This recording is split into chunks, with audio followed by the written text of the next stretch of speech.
Welcome to Lower Here, episode 70. We have a guest this week. Again, we have Lee Guinchard. As you all know, that's John Cracked. He's the guy who's making the Cracked guitar that we all just saw last week for the reveal. How's it going, Lee? Good. That's all. Is that all the questions? It's good. Then. Yeah, that's question number one. We're going to do a little AMA with Lee. Wow. We had you guys submit all your questions to Mr. Cracked through a forum last week on our live show, and we've collected all those questions. And let me tell you guys, there are a lot of them. We had close to 300 submissions at the time of recording this. By the time that this goes up, I undoubtedly we're going to have 300 questions. So we went through them. We cleared them all out. All the bullshit is gone. We all the same questions are combined, and we have quite a bit to ask Lee. But before we get into that, I don't know, just talk about some other shit like the Guitar Hero mobile advertisement that we all kind of saw. Oh, Friday's mess. I was trying to get hold of Charles this weekend just to shoot the shit on some stuff, but I hoped he was going to come on here. But of course, that Red Octane Vest of Destiny is in the laundry, so he doesn't go on these things without the Vest of Destiny. He can't come on without that. It's impossible. Well, that means he wears it frequently. Why would it be in the laundry if it wasn't dirty? That means he wore it. What do you do with it? He's been wearing it since the last podcast. Yeah. Oh, got it. Oh, it just doesn't come it's on. due. It's due for a wash then. Yeah. No, I was going to have a chat with him about that stuff, but we haven't looked up yet on that. But yeah, interesting. Yeah. What? Yeah, interesting is a word you can nice use. Bit of AI. Interesting is a word you can use. Let's just start from the beginning. What we got all tweeted by Guap, right? Over on Twitter, X. So the way it started was Sri Lane ended up finding it first. The guy who made Clone Hero. Oh, that's okay. funny. I didn't know that. The guy who made Clone Hero messaged me and said, "Did you see this yet?" To which I was like, "Wait, what The fuck is this?" I was literally going live on my stream when he messaged me and switched over to just chatting and was like, "What's going on?" And the community, we all came into chat and we all just started looking around, trying to figure out what was going on. We found the Geek Lab side of things. Guap ended up throwing out the tweet that I guess you guys saw. And then fire everywhere. Everybody going, "What is happening? AI ad for Guitar Hero Mobile?" Like, very strange that it was false advertising, this game that just doesn't exist, but done for market research. Weird. Very weird. Yeah, almost. It seems like research. It just seems like it's gonna get the wrong type of data that they're looking for. You know what I mean? Like the type of people that would get that ad served to them. Sure, that's like the market that you're looking for. But also the people that would click on that ad that's so clearly fake and not a real game would like see that. And then what happens when you click on the download now button on that Instagram ad? It brings you to a fake App Store looking web page where you would press the get button. 1-to-1. It does. It's like 1-to-1. It's like copying the Apple App Store. You press the get button, and then it brings you to a survey. So it's like you're grabbing people that would be easily fooled by AI and fooled with a fake web page. You're getting a bunch of fucking rubes that don't know how to use internet properly. You know what I'm saying? Non-tech savvy millennials and boomers. Yeah. I haven't seen the link or anything like. I mean, I've seen the stuff on X and all the stuff that people have been posting. I mean, it's not uncommon, especially in the mobile market. That's really that whole market, that free app market, where it's like people are spend so much money on funneling people into things, and then they've got to monetize it and all this stuff. And of course, Candy Crush is one of those huge things within that organization now. So I think they do tend to have agencies and folks that are always just pulsing around, and if they see a little spike in some interest in something, they'll go out there and do a whole bunch of stuff. I don't necessarily think it was probably anything that was, as you said, they'll get data from it, but what use it is, who knows? Yeah, right? I mean, that's data's fine, but I mean, it's not. It's what you do with the data, and as you said, there may be some valuable data from that, but I can't see what that would mean. Maybe the data point is we had X thousand click on this, so there's real interest for this. That's the data. Yeah, it could be something You as know what simple I as mean? that. So, yeah. It could be simple as that. So I don't know, but I mean, I do. Obviously, I've been inside of these bigger companies and stuff, and there are departments that are always going off and trying to find insights and data and all sorts of things. And I guess that's, if it is them that did it, which it looks like it is, I guess it's something to do with that. But everybody thought they were hacked. They were like, "Oh my god, like they're hacked!" And it's this like, can't be real. This like, can't be real. I'm coping too hard. Well, they ran it for multiple different franchises. They ran it for Guitar Hero, Call of Duty. They did Crash Bandicoot. Fucking Crash. I thought that one sucked, man. I was like, dang, really? I was like, you guys already killed him again, and now you're like, you want him back, and it's like, the fuck you mean you want him back? Well, that's what they did with Guitar Hero. They already killed him twice, and they've killed third him time's a charm. multiple times at this point. Yeah. Yeah, so I mean, I don't think that's linked to any of the creative side of not at all. No, not at all. Those businesses, AI if they ever were to relook at Guitar Hero properly, I'm pretty sure that wouldn't be the thing that kind of got them there or anything. But who knows? I mean, the questions they were asking in the survey were rough as is. Like the final question in the survey was, "What's the reason you play games on a mobile device?" And some of the possible answers were things like, "To escape from my day-to-day," or "for a sense of achievement." That's extremely marketing. Like, so it's very, I mean, basically very generic. Like, so again, I'm sure that data's useful to someone, but not someone like me. Probably not to someone like you either, right? No. I mean, I think the biggest takeaway they're going to get from this is how much the community doesn't want this, does want something different. Now the question, of course, becomes, will they read between the lines and say, "Oh, this is what the community wants," if we just actually talk to them? Because at the end of the day, why do the AI slop when there's so many people who are still heavily invested, and you could just talk to us? We're right here.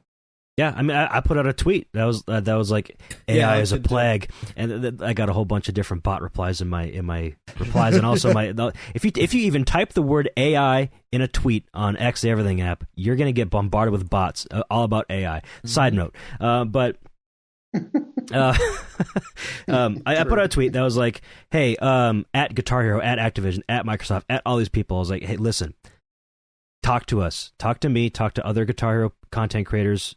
I think we have valuable insight that you could use to make a game that people want to play." I didn't explicitly say nobody wants this shit. This shit meaning the Guitar Hero mobile AI slop ad, but that's kind of what was the point I was trying to get across. Like, listen, this is not it. We know what could be it, so let us help you. Is what I was trying to say. You know what part of me wonders too. Part of me wonders if so Activision obviously kind of brought on Geek Lab, and we're like, oh yeah, run some stuff for franchises that we own. And you got to wonder if the guys who work at that company are like, oh man, it would be cool if there was another Guitar Hero game. And they were like, can we do a Guitar Hero? And they were like, oh yeah, sure, whatever. Yeah, totally let me possible. Just AI generate an entire survey in the next 5 minutes about a Guitar Hero mobile game. Exactly. See if people like this. Yeah, I think it's like anything, especially at those places. There's still within that organization, and at Microsoft, I would imagine there's still people who, are very nostalgic about, Guitar Hero and what it was and what it meant and all this kind of stuff. But I hope so. I guess the real reality of this kind of stuff, when they're at their investment levels, in when they do something, they do it big, and it's it's there's a lot of thought, research, and modeling that goes into these things, right? So as we kind of saw on the back end of Guitar Hero and GX Live as well, things didn't work out too well. So there's all those considerations. It's like anything, you get, but I'm sure they always look at. I'm sure on a regular basis they do look on a regular basis at their dormant IPs and stuff like this, and then and I'm sure there's people that kind of kick it around and have a think, and hopefully at some time in the future there'll be someone who has a spark. I guess has something to go with, and ultimately it's the game it's the creators of these games. It's those creative powerhouses and the that make these things, right? It's not something you can just dial in, like do on a spreadsheet. Let's do a Guitar Hero. I mean, that would be the biggest disaster of all time. But these guys, Activision, Microsoft, are smart people, so they wouldn't do that. I don't think so, anyway. I'd be inclined to agree. I saw a lot of people bring up a good point. Who do they even have anymore that could make something like that in terms of studios? Because they have a lot of studios, obviously, but any that fit that bill, it's like they kind of don't in a lot of ways, Well, they didn't have one to fit the bill in the first place. They just had to figure it out. That's true. That's GH3. That's a good GH3. point. They did it before. They put the Tony Hawk guys in charge of it. Tony just Hawk. fuck it. They have the last Call of Duty had like 3,000 plus developers between all their different studios that touched it somehow. They can allocate 50 of those guys over to Guitar Hero. They could make it work. It's just a matter of, be like, you want to work will they be the Guitar right Hero? guys? Will they do it? Will they do it faithfully? Again,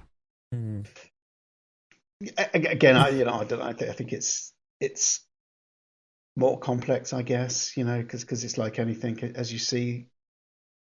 As you have different groups doing different things over different times, everybody wants to, make something their own. As you saw, with GH Live versus the previous stuff. And that's one of the good things about Harmonix, I think, is that over the period of time from Guitar Hero 1, actually, right? And then they went to Rock Band to now in Festival. It's consistent, Now, of course. Festival's not Rock Band because it has to fit within the constraints of what Fortnite is but their thinking and their methodology is still consistent. The Harmonix image is roughly the equivalent. Like their idea of what their games should be and what they want to do. I don't know. There's a through line between all their games that it has a Harmonix feel to it. You can't really explicitly say what it is, but it just feels right. And it feels like that's what they want to do. I don't know. The Guitar Hero kind of didn't feel that way necessarily. It just felt like we got to push this shit out ASAP, baby. Mm-hmm. And they changed developers so many times, so it's harder to have a brand identity when you have 5 different studios that have made a game. But with Harmonix, it's just Harmonix. Yeah, Harmonix still has a lot of their senior core members that have been around for a really long time. Yeah, that we've met. So, that's a big benefit to them. I think they still have a lot of those creative minds in the company doing that stuff. And I think that lends its hand to consistency. Whereas with all the later Guitar Hero games, they're trying to push out all this stuff, and so they're passing it around. They're like, all right, well, we're making another mainline series entry, but we're going to make 2 spin-offs, and so, Underground Development going to have Van Halen, and, Beanox going to have fucking smash hits, and, they're co-developing these at the same time, in the same engine, doing slightly different things, And so the consistency is just not there at all. They're saying, make it like the last one, but better, and they're like, okay, we'll try, Yeah, and those groups had really small timelines to do this, so it wasn't like they were kind of we can. The timelines were incredibly tight. But again, I guess at the time you could argue also that there was a crazy that the world just loved that stuff at the time. So it was like, give more, and innovate, and then ultimately you get to a saturation point, right? And it kind of went down from there. But we've talked about this on the last one, right? Yeah. Let's go to the meat and potatoes of this episode. I was going to say reveal. I was going to say if they make a Guitar Hero mobile, at least there might be a guitar that works with it. This guitar works with Android and Apple. I don't know. Boom! I wonder who. Yeah, but before we get into the questions, I just want to get your thoughts on the reveal itself. Internally, how's the team thinking about how the reveal went? How the community reception has been? I don't know. Just what are your thoughts? No, I think everyone's super happy and charged. I mean, the team, the guys that put all that together and all the work they put into that, which I'm immensely proud of them all. This is a small team. It's not a big team, but, the quality of work they put out is incredible. So it seems like it's been well received. A lot of love out there.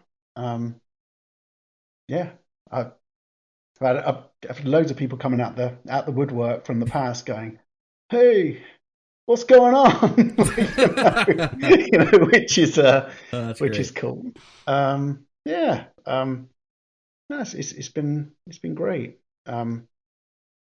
Yeah. So, what else can I say? I mean, as you know, yeah, I'm not like I can talk forever about topics and stuff like that, but I'm not like a big emotional sort of person, so I can't get all emotional about it. But Totally inside, yes, we're super excited to be back on as I said before, back on back on this genre. Yeah, I think there's lots of things down the road here. So it's just the beginning. That's exciting too. Step by step. Love hearing that. Love it. Yes. Well, anyways, let's get into some questions, shall we? Again, I told 300-ish questions were submitted. I won't be answering every single one of them. Hold on. You say these are the best questions, and this top question on the list is the first one? It had to make it. Lee, the first question is, does it squirt? You told him you weren't going to ask that. You put in the list. JP was the one who it's there for comedy reasons. Yeah. Does it? Anyways, next question is there Xbox 360 compatibility? Not yet. Not yet? All right, Not yet. No. That's a different kind of star power. We're not there with technology. You have to wait yet. for release, you know what I'm saying? Is there Xbox 360 compatibility? That's one of the bigger questions from all the old heads. Is there Xbox 360 compatibility? Yeah, no. Yeah, the answer's kind of no. However, there are adapters out there, I think, in the community that can work that. I mean, I can tell you technically on the back end of that. Well, I think you all know this already. 360 was discontinued a long time ago. Yeah. And the architecture of what that 360 wireless system was compared to what it was for Xbox One and the authentication stuff was very much different. So if you remember back, crumbs, was it 10 years ago when was it Rock Band 4? Yeah, 10 years this year. Ago. Yeah, this year. Yeah, it was. 10 years ago. Remember, it was on Xbox One. I think Mad Catz brought it to market, physically, and then Harmonix digitally together. Grab one of these bad boys. And I think they made an adapter. Yeah, there it is. That's the one. That basically had the security chip. Microsoft said, "Yeah, we get it. Plastic. We want to be ecologically friendly and all this kind of stuff." So they allowed them to make some adapters. But those chips are just not available anymore, right? So they don't make them. Yeah.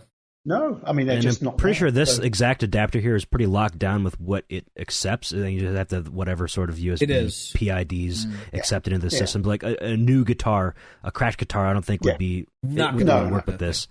No, but there's these other little devices where you plug in a old Xbox 360 controller and I think those things, I guess, work. Something like this, like a RetroCult Mods V3. You plug in your Xbox 360 controller there to authenticate the controller inside, and then bam, this is your controller. And then you plug whatever into it, and then bam, your Xbox 360 reads it. There's other adapters out there, but this is the one that I use.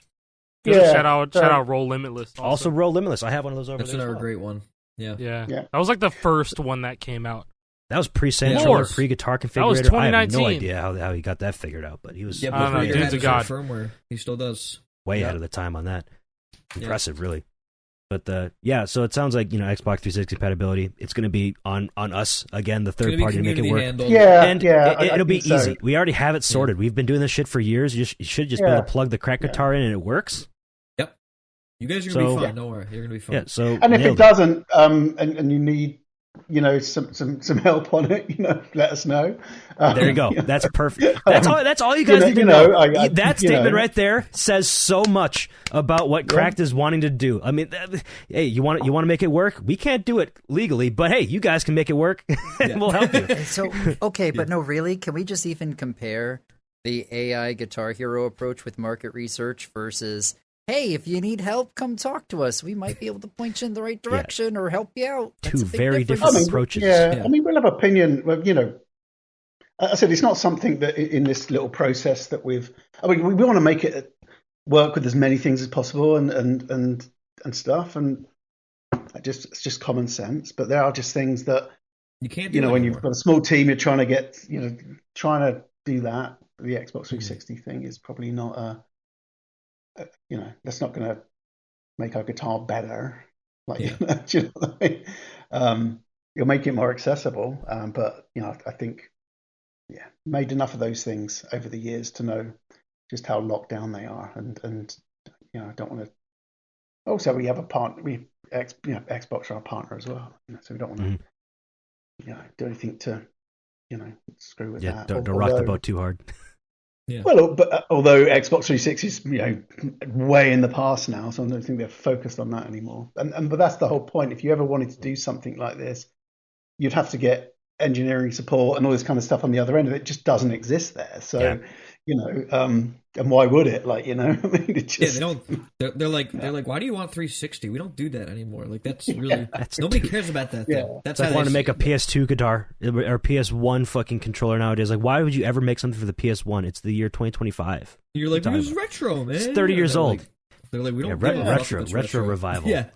Retro my ass. well, those PS1 and PS2s were slightly different in a sense because they're you could make things for that. That's pretty easy because it's just open. It's not Xbox 360 with authentication. You just plug a shit in. Yeah, there and that was like bank quality authentication. Like, you know what I mean? So but. Anyways, cool. Moving on to a next question: will there be interchangeable faceplates? No. No, the guitar doesn't have a faceplate. It's all it's like kind of like printed on the plastic, yeah? Yeah, it's like silk screen process or something like around, like, yeah. Yeah, well, there's all different types of processors we can use. So depending on what we, what fit and finish we want to that. Yeah, so unfortunately for me, I can't 3D print new ones. I was disappointed when he told me to, but it's okay because what they have looks very nice. So I'm okay with it.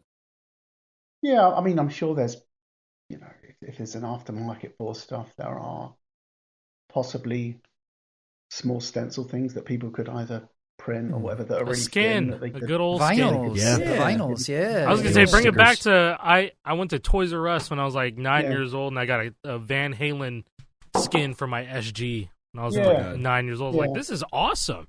This is awesome.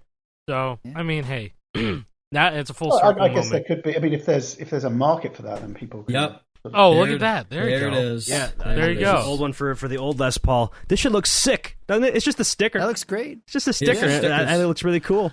You know which one that I remember seeing a lot? There's like some Ozzy Osbourne skin. Yes. Yeah. It just says Ozzy Osbourne on it. Yes, I was like, that looks really cool. A buddy in high school had that. So there were plenty of companies that made stuff like that. We didn't do it for a couple of reasons. I mean, one of them, we kind of like to try and keep each product kind of unique in itself. I mean, I'm sure people can put stickers and decorate them how they want, kind of thing. But also when you're doing that, it is another layer of complexity in tool and design. Of course, we could have just done what we did before, but I don't think we really wanted to do that. But that's another set of tools and another set of complexity. When we're trying to focus on other things.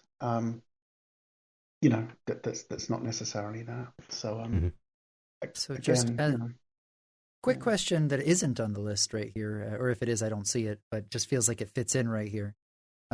We already have a tribal. We have a blueberry burst, and we've got these necks that can be swapped between them. Yep. I think it's, at least it feels obvious to me that like there could be other body designs in the future or different looks. And while the faceplates might not be there, there might still be other designs that people could swap around in the future. Would that be accurate? Kind of like the Neo S, I guess, right? Sorry, you mean guitar bodies? Yeah, that's where I was going to go, because that is a question on the spreadsheet I was going to ask next. Will you be able to buy different guitar bodies by itself, just like you can buy a standalone neck right now? Well, I maybe I haven't really thought about it. So Okay. I think depending on, well, not even depending. I think actually we already have good indications on market acceptance and all this kind of stuff from our perspective. So I think the answer to do we want to make other shaped guitars in the future. Yeah. Okay. Okay. Subsequently, I and if we do, then of course we would want to make our necks interchangeable and stuff like this. So so a possibility, yes. I guess you could, right? Okay. Not a problem with that. Sounds good to me. A lot of people gonna like That's that great. answer. A lot of people are gonna like that. Sweet. So Here's another question for a very specific subset of people. Would you consider making a 6-fret neck for like Guitar Hero Live?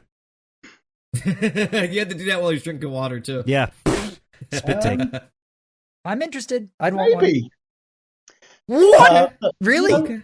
I don't know. I mean, possibly. I mean, if there was enough. What we'd probably do first, if you can imagine now the difference between until last Thursday, everything was dark. No one you kind of knew we was doing stuff, and now you can kind of see some of what we've been doing.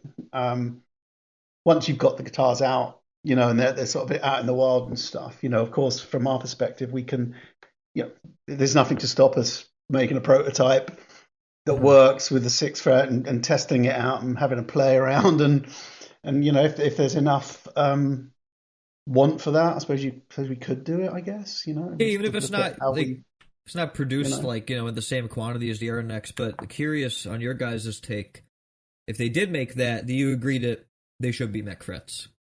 Yes. Yeah. Yeah. They should be mech frets. I wouldn't even bother going with membrane. I would just go straight to mechs with that, like you did with the Rock Band one. Yeah. Well, okay, I'm sorry. Legally, the solo neck. Yeah, the solo neck. I'm sorry. Cut that part out. Legally distinct. Cut it. Yeah. Nah, man. The GH Live neck sounds insane because 6-fret. I'm not gonna lie, dude. I kind of like 6-fret. I would try it again. I still have a place in my heart for it. You know me. Like I love the game. Well, the old original the guitars weren't that great, but this one could be better. Yes. And it's the 10-year anniversary this year. It'd be perfect. There's nothing in our architecture stopping us doing that, or many other things. That's great to know. You can still play 6-fret charts in Clone Hero. Yeah, and You got Guitar Hero TV Reloaded, man. Yeah, you got that as well. Play the original game again. And there's some people that are way too fucking good at 6-fret, and they deserve it. They deserve it. Yeah. They do. Yeah. Awesome. I'm one of the like 7 people that still like 6-fret, dude. It's fun every now and then. Jason too. Reload's great. I love that shit. You hear that? Just make 7. Just make 7. Go for 7 frets. Just fuck it. We'll figure out a way. That sounds awful. Well, the 7th fret will be the strum fret. Yeah, 4 on one lane or line and 3 on the other. Yeah, we just go 8-fret then, so you can use all 4 fingers, but up and down. Yeah. That would work. That's maximum. You just have to make a game that works that way. Yeah, maximum compatibility. That actually sounds awful. 10 frets. 2 sets of 5. Next question, please. Next question. Let's quit this whole speculation. This is probably gonna be a quick one. Well, is the neck connector gonna break like the old Les Paul?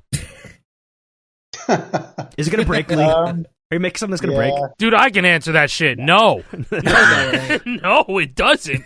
I held the damn thing. Not pogo pins. Not pogo pins. We're probably since the Les Paul, like those first Les Pauls. Well, they're only out actually for 1 year, right? That's so weird to think about. We made like 10 or 15 million guitars since then that never had pogo pins. Yeah, exactly. True. So, yeah, you ever have problems with your World Tour Guitar Hero 5 neck? Probably not. I've Pretty had good connector. it once, but it was physically broken. Right? That's and that's rare. Yeah. Not the pogo pins just wearing out because of a design flaw. Yeah. No. I said the idea is, you learn. You guys will see it. But I mean, pogo pins are better these days, and we're at lower volumes, so you could have done it that way. But that's just, you learn, and you just don't do that again. You don't scare the people. As I say, the pogo pins on the doohickey are fine. Yeah, they work totally fine. Yeah, slightly smaller, slightly different because they're very light. They've got way less. But it's not like you're not moving around the guitar, you're not rocking with it and stuff. So got to go with something better. When people fire necks in these things, it's with force, right? Yeah. Yeah. Yeah.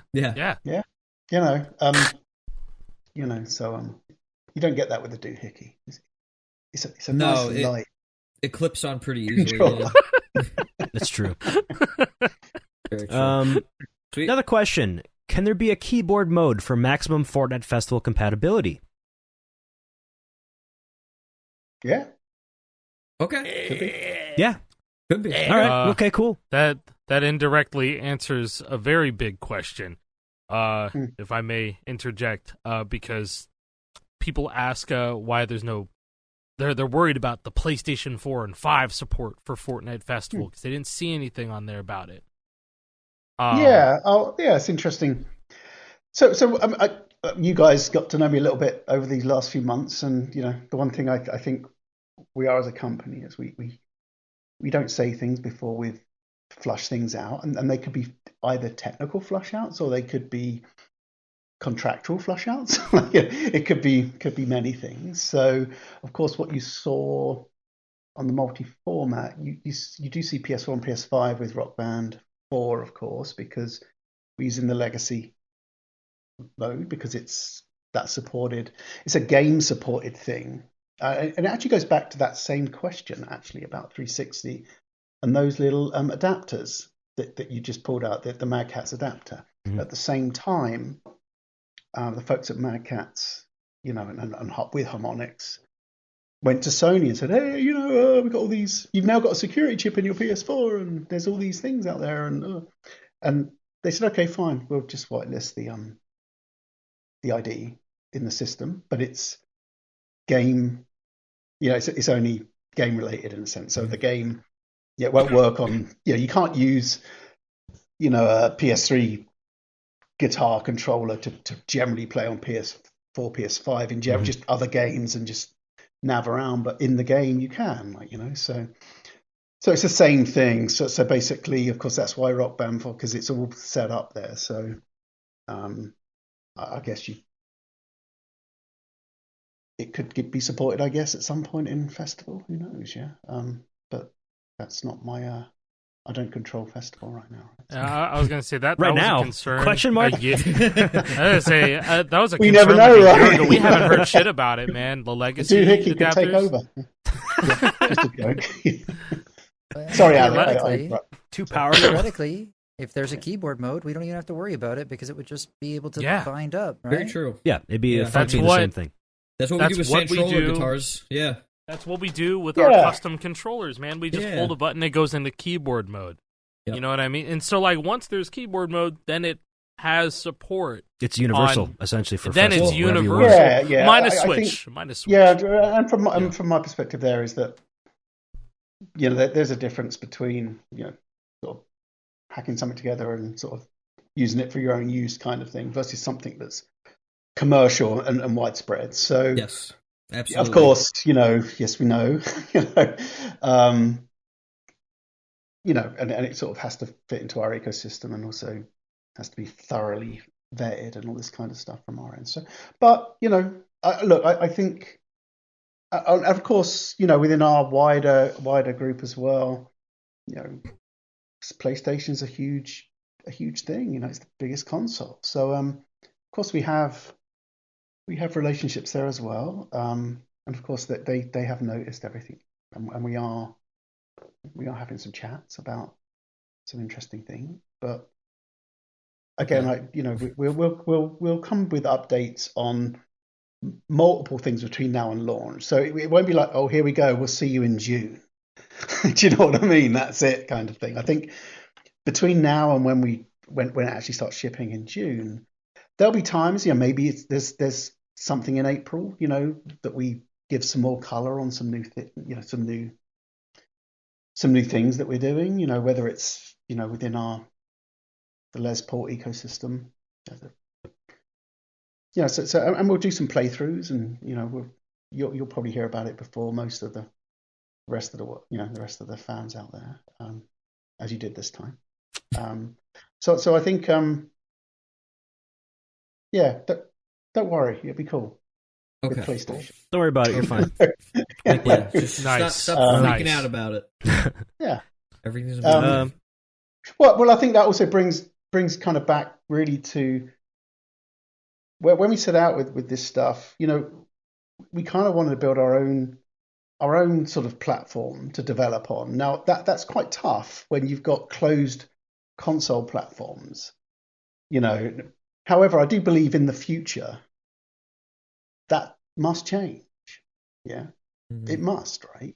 So if you look at general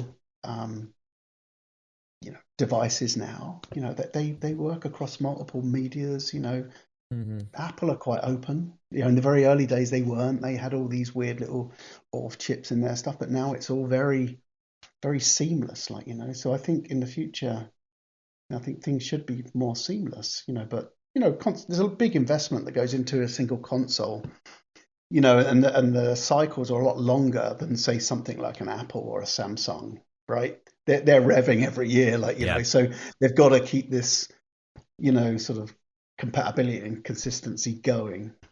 Where I guess companies like Sony and Xbox, they have this big event and they want to optimize the experience for their fans, and that's where you get the differences. So that's the reason for it in the past, and I get it. But for some kinds of experiences like this, really, I mean, the experience is the experience. It's not really going to be any different on any platform. That's fair. It's our experience, as in us, the rhythm game fans, and it really hasn't changed that much in 20 years, has it? Let's be fair. Really. We still just want the 5 same colors, strum green, up red, and yellow, down, blue, orange, whammy. Yeah. So I mean, look, we respect everybody. Again, PlayStation is a great ecosystem. So is Xbox. So is PC now. When we first did Guitar Hero, PC wasn't really a thing. There were some games on there on discs, but it was like the worst platform ever. It was just like Christ. And even from a publishing perspective, it was like crumbs, to get something out for PC. It's buggy as hell, and all the PCs aren't the same. So it's just. But how far has it come in modern day? I mean, PC is. That might be the biggest platform at this point. I play most of my stuff on PC now. I'm surprised Guitar Hero 3 even got, a port to PC. Yeah, that was still before PC gaming was really adopted by everybody. I feel like 2012 was when people started turning the page and going like, yeah, you know what, PC is pretty sick. That's when I got my first gaming laptop. That's when I first kind of got my intro into PC gaming. Other than that, I was just console. Yeah, and I think we'll also have as we move forward, there will be, delivery by smart TVs and cloud and stuff. But for certain things, I mean, latency is a big thing. Yeah. For certain types of gaming, rhythm gaming especially. For sure. Yep. But I think, it's going to change like it always does. It evolves, So who knows what the next 10 years is going to be like. I was at Best Buy, and then there's like some gaming Samsung TV, and it's like, yeah, you can play Fortnite on it. And I was like, dude, how bad would Festival be on that shit? How bad would I've played it on my Samsung TV. Here. Oh, you have it. Really? There you go. I think it's called like Gaming Hub or something like that. Samsung Gaming. Yeah, I mean, it's actually, to be honest, if you actually, I was playing it on Luna on that. Yeah. Yeah, okay, because I have an Amazon Fire TV or whatever. It's like you can play Fortnite on your Amazon TV. I'm like, how? Yeah, and you can play it on Xbox, like whatever it's called. They're the cloud gaming. Yeah, cloud gaming thing. That's actually pretty good. I've used that before to play Balatro. It feels fine on Balatro. Yeah, it wasn't bad, but again, to your level, I mean, it's fine on like easy medium. You do a bit of simple calibration, and it's all right to muck around here. But I'm sure at the more competitive end, it's horrific, I would imagine. Well, I was just saying, even if you go just from tapping the buttons to playing on a guitar controller, you got you have to fret and then you strum. It's like that right there. That just immediately you need to have it on your actual screen running off of a real console. That's just not something you can do over streaming. With any sort of input lag. Like, I can adapt. I could say I can adapt. You like JP, you remember that plasma TV in that basement at that Airbnb? Dude, that shit was like 200 milliseconds of lag. I still hit like the nastiest thing ever. Yeah, we were trying to play Rock Band 3 on it, and we were trying to find like the best numbers, and it was a process. It was like 200 milliseconds minimum. Yeah. And then didn't J-Press do some shit one-handed? Yeah, I don't remember. Dude, yeah, probably. Yeah. Man, we're back in the day, we had a guy, there was Rao, who we talked about before, another guy called Mark Johnson. That guy refused to not use a CRT Sony TV, and it had to be that combo. He go, that's all I'm having. I'm not testing it on anything else. I'm like, well, please test it on some other stuff because other people use. Yeah. No, it's terrible. On that. Needs to be a Trinitron, baby. Okay, let's not release it then, Mark. Like, let's bundle it with a Sony TV, shall we? Yeah, bundle it. It won't be lost. He was. Right. Let's move on to another question. Yeah. Would you consider making a drum kit? Yep. Ooh. Yes, you will consider it. There's your answer. There you go. W. Let's be clear. That's not a yes, I'm going to make one. Yes, I'm considering making one. At least the thought's in his head. The thought's there. Yeah. Look. I don't think you get back involved with this without thinking about these things. And I guess the answer's yes. That's sick. Okay. And it's not a new question. Like, say, oh yeah, let me have a think of that. We thought about it, and there was a lot of people going like before the guitar came out of the vault, and it was just the teaser of the vault itself. People were going like, "Is that a drum pad? Is that a drum pad in the back?" It's coming out of your pocket. Guys, come on. Let's be real here. Like, I love drums. I prefer playing drums over guitar, but come on. What got us there in the first place? What got us there? Yeah, it's really it's about. I said before, we're building a little kind of, I guess, a little mini platform here to develop products on, and so drums fit into that quite nicely. If there's a real need for them, and I.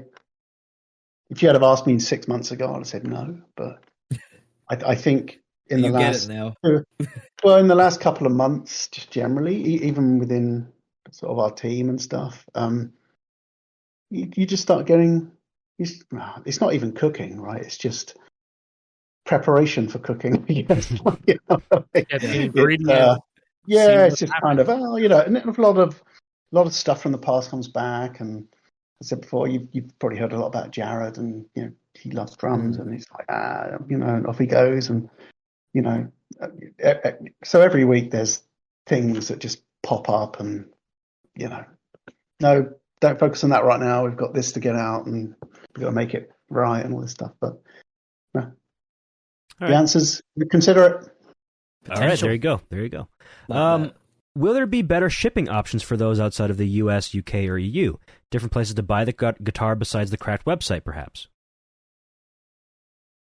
Potentially. It really depends on partners in these territories. Now, if you think we're a direct-to-consumer business first, but of course we do work with, we have infrastructure for sort of Amazon, for example, and other retailers. So if it comes direct to our store and there's no one in these other countries, then really all we're doing, we're taking it in, and then if there's taxes and stuff that have to be paid, then we have to sort of deal with that. There's companies that do that for us, and then of course there's the shipping cost, and whatever the shipping cost is, it's not like let's make 50% on the shipping cost. It's just like it's just literally a thing that calculates what the shipping is going to be for this box to go there. So in some cases it's bloody expensive, like Australia. Yeah, I know a couple of people. We do have a partner in Australia, but they're very retail orientated. So it will take a bit of time, but they're not, because they're retail orientated. It's a slower. It's like this retailer only wants to take the tribal one at the entry level because we don't believe that anyone's ever going to pay $129 for a guitar. So you got all that kind of stuff, right? So I think between that, again, within 24 hours, we had a lot of trade inbounds from all sorts of countries, and so look, we'll see what we can do. But I know it's not ideal. Again, folks in Brazil, for example, I mean, some of the import duties into that place is quite horrific. Yeah, now you could do it one way. You could say, well, the user can just do it. But then what happens when you do that? If any user just says, "Oh no, I'm not paying that tax," it just comes straight back to us, and then we end up having to pay two shippings there and back. Mm-hmm. Yeah. Some shit's just unavoidable with that type of so we're going international to try and shipping. find. We'll make some efforts to try and find some local partners, even if it's small partners. If they want to, take a bunch of them, doesn't have to be mega amounts, and then serve their local communities. I mean, maybe that's the way of doing it. But yeah, we do know, and we do hear that. I mean, of course, they come direct to us and say, "What the hell? UPS is the amount," and then I agree with them. I have a friend in the community in Norway, and he doesn't even have an option to purchase one. I know that. I think we'll fix Norway. To be honest, it's always one of those things because it's on the fringe of the EU. It's not in the EU one, and all this kind of stuff. So we will figure Norway out. Okay, we'll be happy to hear that. Like I said, we'll fix Norway. We'll fix Norway. We'll sort them out. Okay, next question. Will there be replacement parts sold for user mods / user repairs? So you want the clicky strum bar and the blueberry burst. Would you sell the parts rather than people having to buy the full body? Yeah. Yeah, okay. That's amazing. But probably not through us. Through Probably some sort of partner. Yeah, maybe the guy with the beard in the top left corner there. Maybe he could do it. Bombshell. You get your 760 creations. Bombshell right there. I'm not gonna lie. Yeah, wait a second. To be honest, actually you saw, right? Because we opened one of the prototypes up. You had me open that up. They're very simple. Well, they're very user friendly and modular, which is great. So I think that's something that's a good fan service, through a partner or again, that's not something. Yeah, we don't really have a big enough team to it doesn't make sense for you guys to. Doesn't make sense. But someone who's got a shop, a little shop that does this kind of stuff, and we trust, then absolutely, I can't see why not, right? That's huge. Cool. Awesome. It almost leads into another question. Would you consider offering a lefty variant of the body in the future? Can modders potentially swap the position of the whammy bar and the star power button?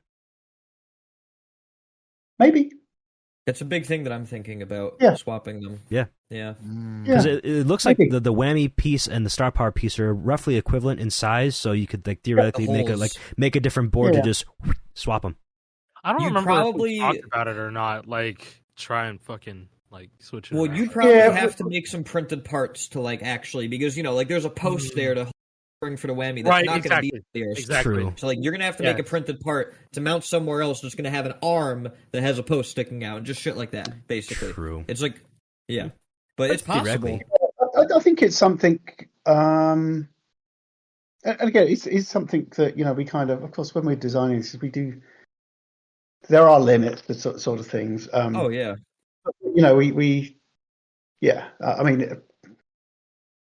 potentially. Let's leave it at that. I'm not going to promise anything, but but I don't like a thing. who are lefties anyway.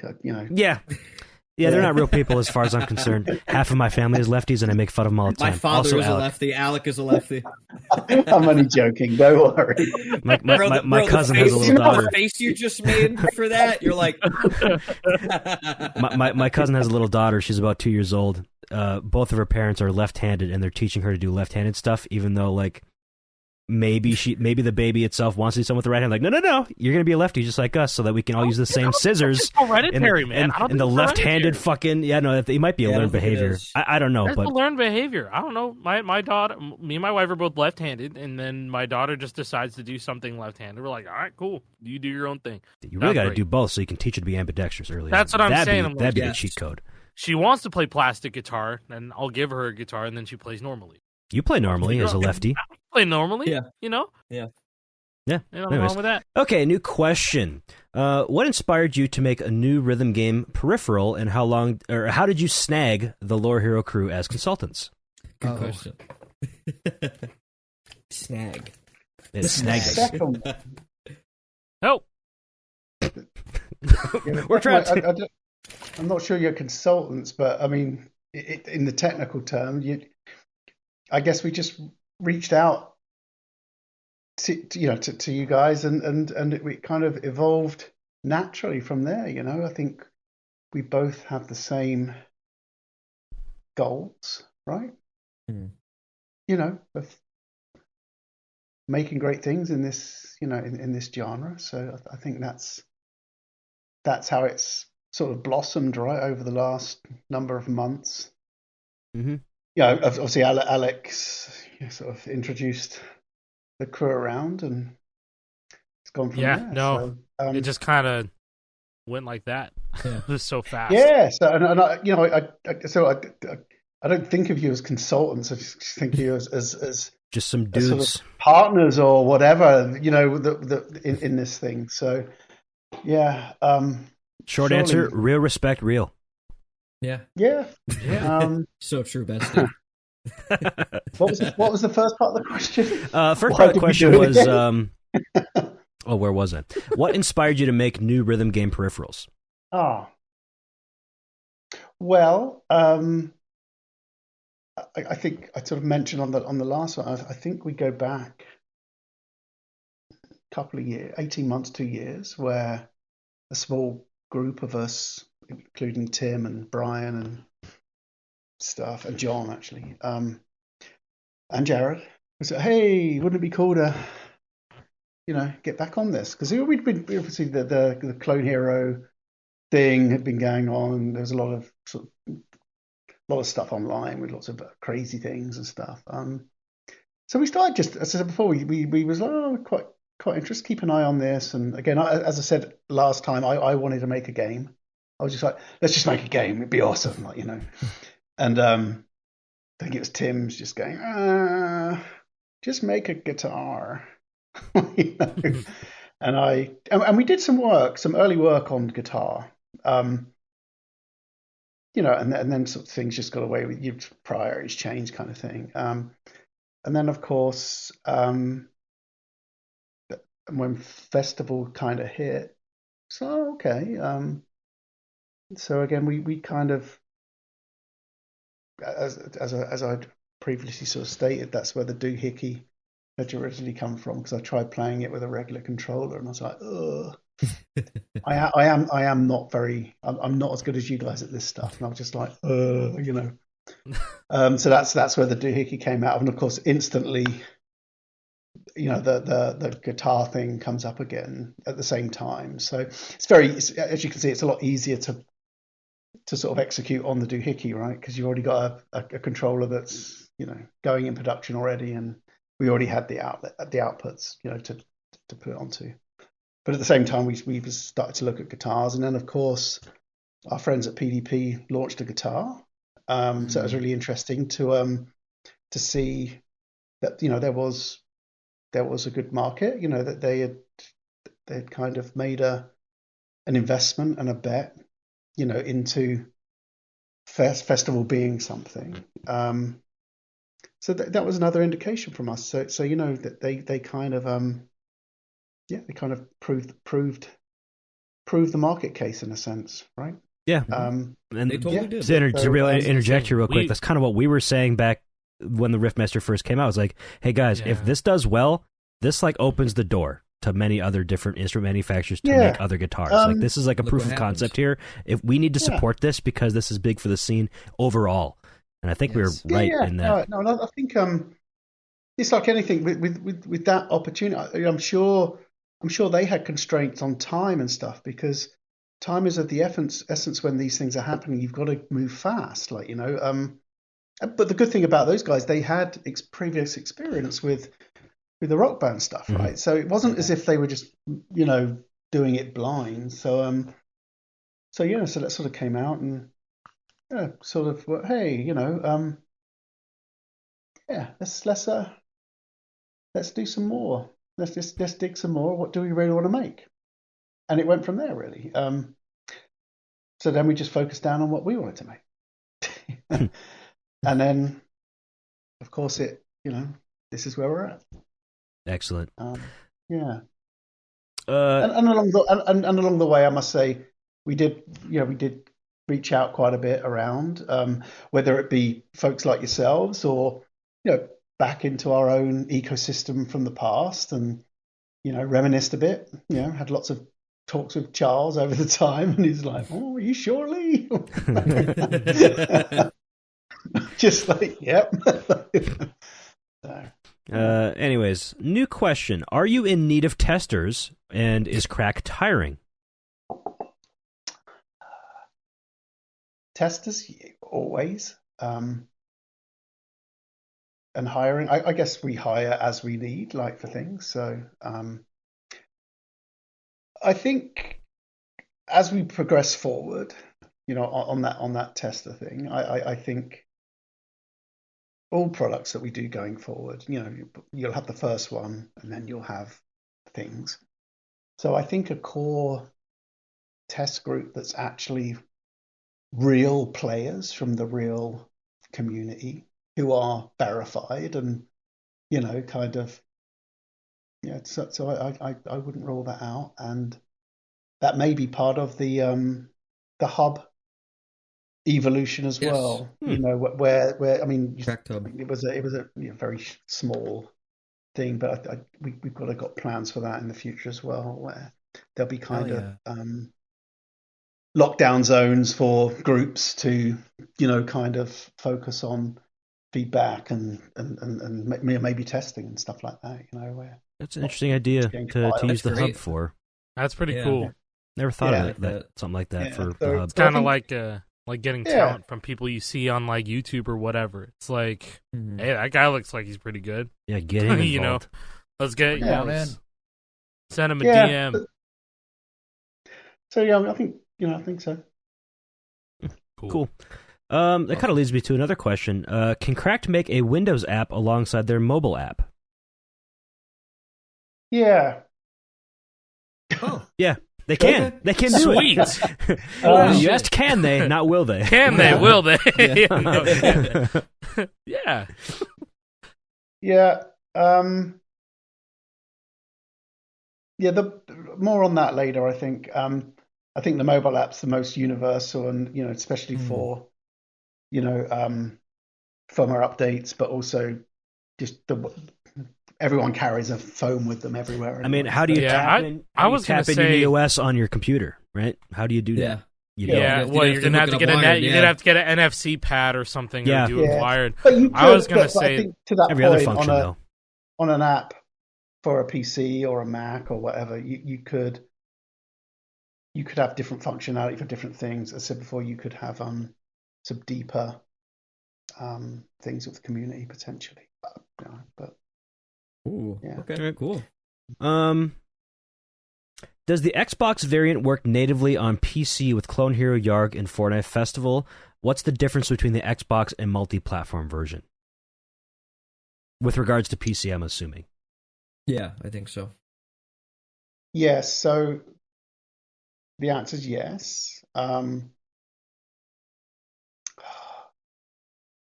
Basically, the standard PC is the old Xbox. I guess it was the old 360 set, right? X input. X input. Yeah, with basic X input. So that will carry across onto this as well. But then you've got the new Xbox stuff that's a little bit more tricky to integrate into this other stuff, right? So so the Xbox will support that as well. Okay, because I think part of the confusion came from, like, there's different verbiage used for each different model. Like, the multi-platform version says supports PC or whatever, and I think the Xbox version says supports Windows 10 and 11. At the last minute, you've got the Xbox licensing stuff that you put on there, and that's where they like to put Windows and because it's part of their little ecosystem, so that gets up on there, and then over on the other side and the doohickey and everything, it says PC because technically it works on Linux and all this other stuff. But they want to say Windows. You got to buy Windows. Right? That was the confusion with like the Riffmaster, dude. Like, I mean, full disclosure, it said it on the box. It's like works with Windows, and then we tried it on Clone Hero, and it didn't work. It doesn't work. So I can't I can't tilt. Oh, I can't do anything without a program. That was the Xbox version. Or on that, PC, you're the unlucky one there. We all got PlayStation. You guys all got PlayStation ones. I got the because it said Windows on it, and I was like, I'm gonna get that one. Dead. like nothing. Bro. I think, there's some good things. I mean, that I guess, again, maybe with the Riffmaster, maybe that was one of those constraints of time. Do you know what I mean? That they wanted, they need to get the core experience just nailed and all this other, because it is a pain in the ass, all this other stuff. But there's some really cool things, like there's some 8-bit do controllers that, are licensed wired controllers, but they're also wireless with authentication with mobile devices and all this other stuff. So there's lots of ways to deal with this. So again, as we move nearer to launch, we'll add more color to these things as things come up and as we test things out and all this kind of stuff. So cool, with videos as well. So it's very much still in development, folks. Yes. I mean, most of it's firmware stuff, so it's not really hardware. Hardware's like all set and stuff. Yeah, from what I played on IGN, I was like, this isn't the final version. Like, I don't know. Feels good to me, folks. Yeah, I think one thing, just generally, especially on console, I would say, that historically everything's kind of done, locked, and shipped, and if there's a problem, you're screwed. You know what I mean? Pretty much. And that can still be the case if there's a hardware problem or a defect or something. But not so much now on if you build your right ecosystem, and you can update firmware, and you should be updating firmware to optimize it over time. So I would imagine, for example, with the guitar, it'll get manufactured, it'll come by sea and shipped, and the minute you tag it into your phone, I mean, it'll work anyway, but if you tag it into your phone, it'll say update available. I'm pretty sure there'll be an update between when it ships and when it's. It doesn't mean that it needs the update to work or anything, but it just means there'll be something. There'll be something that we. It's like going gold in a game and then needing a day one patch. It's like that. Yeah, it's not uncommon. People understand this shit. You'd be surprised if you buy a game and you don't have to download an update right away. Or people have to update the firmware on their PS5 controllers. That's a thing. Xbox controllers, you need to update the firmware. That'll start Xbox with the tells Xbox you, the One. PlayStation tells you. And I mean, the Rock Band 4 instruments had a micro USB in there. I forgot about that. To update the firmware. They only had like 1 or 2 revisions. Drums, and the drums, fucking drums. The drums were fucking necessary, and it didn't even fix it. The drums were broken. No, when they it got came worse. They were bad. They were really bad. But it's it's not new. I remember it was like, I don't have to hit directly in the center of the pad anymore. It's like, wait, what? Wait a minute. Hold on.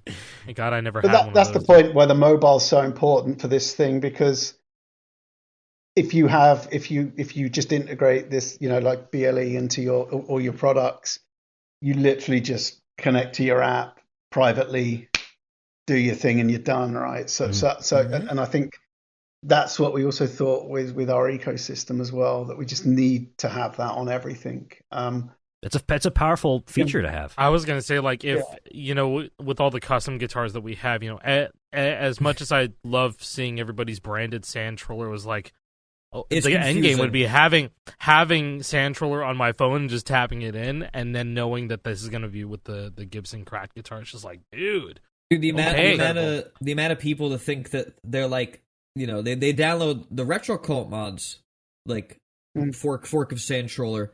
And they're like, it's not working with my guitar, and it's like, bro, you need the. Well, it's not made. Or like they'll get stuff. Yeah, I mean that stuff's. Yeah, I mean, It's tinkerers, homebrewed, modders, and stuff, and it's really good stuff. But what we're talking about here is everyone just expects that to happen now. If you know what I mean, you've got electronics and bump, that's what we've got to try and. Well, my headphones do. But we do love.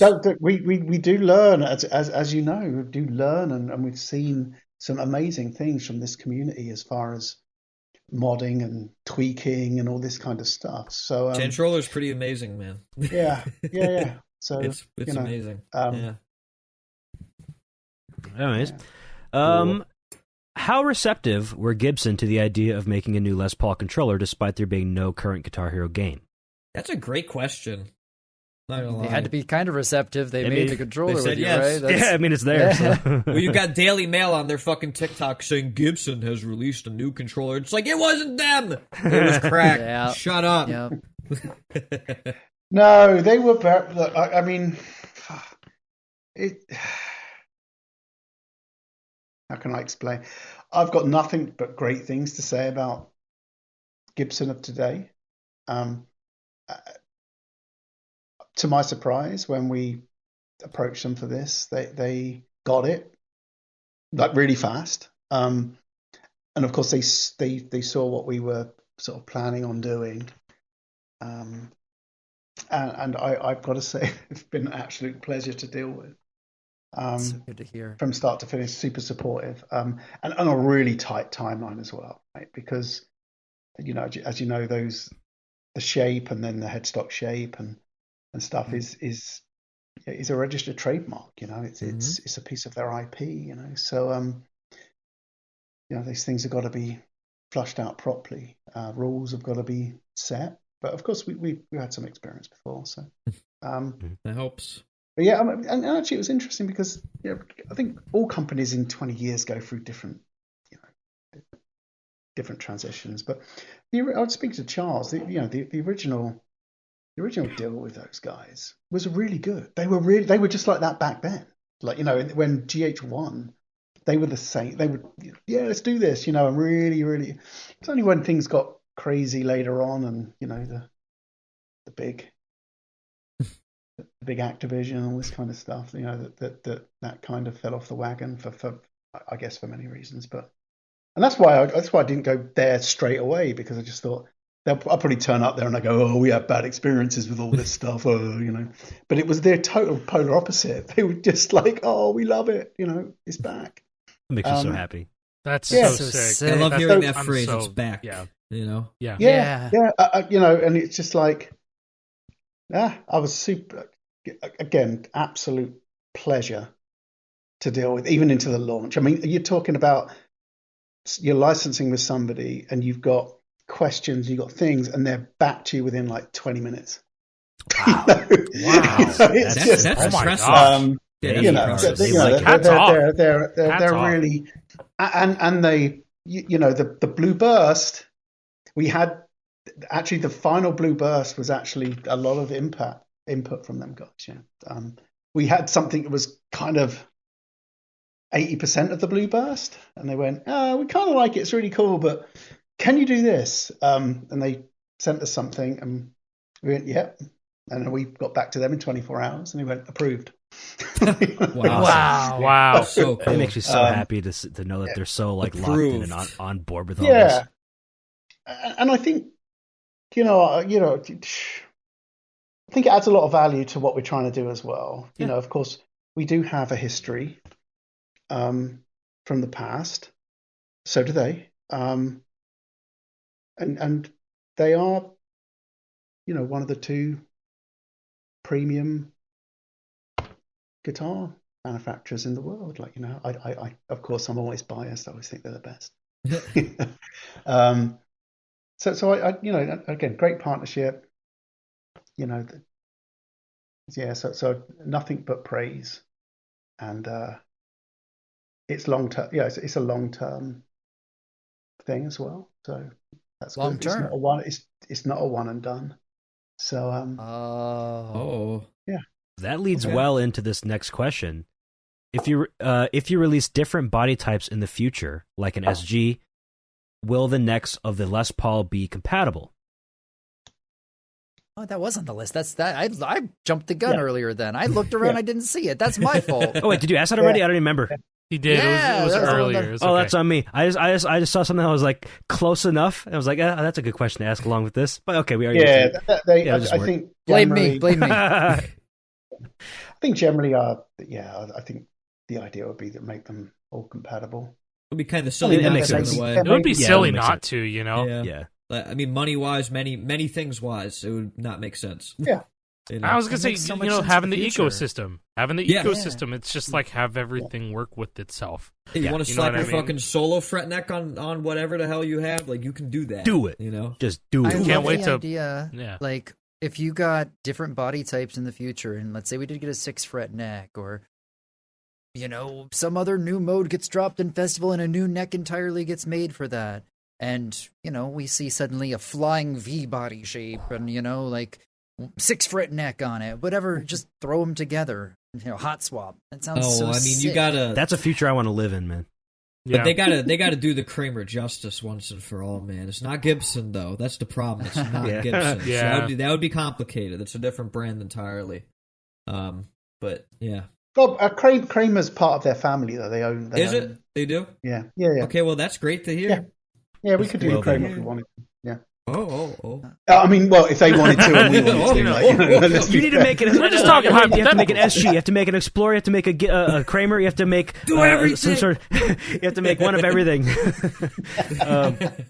No. I wonder, okay, so this is completely off the wall right here.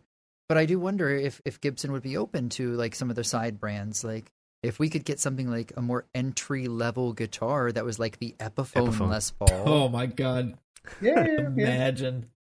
That would be incredible. I love that. That's so cool. Possibly. Possibilities are endless.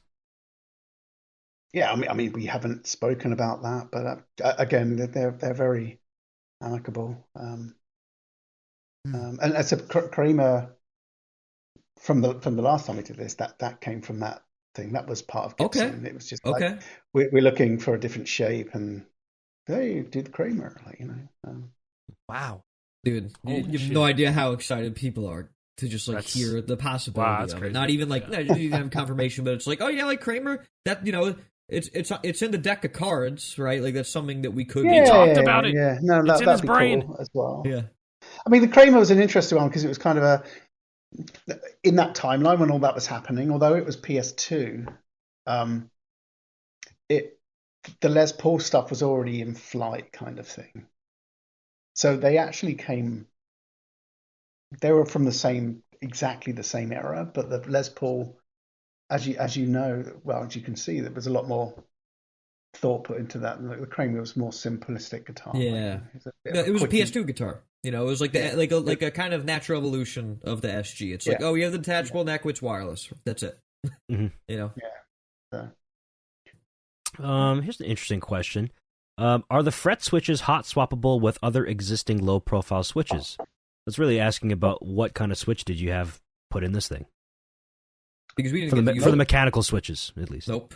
Not the silicone. Yeah, no, they're our own switch. Well, I mean, our own. We're using quality switch folks, but we've designed our own mechanicals for the housing of the switch, in a sense, to fit in with our long-term plan around how the mechanical and things come together. So for efficiency and stuff like that. So honestly, as you know, you've done these things, so you've been packing things in and all sorts of.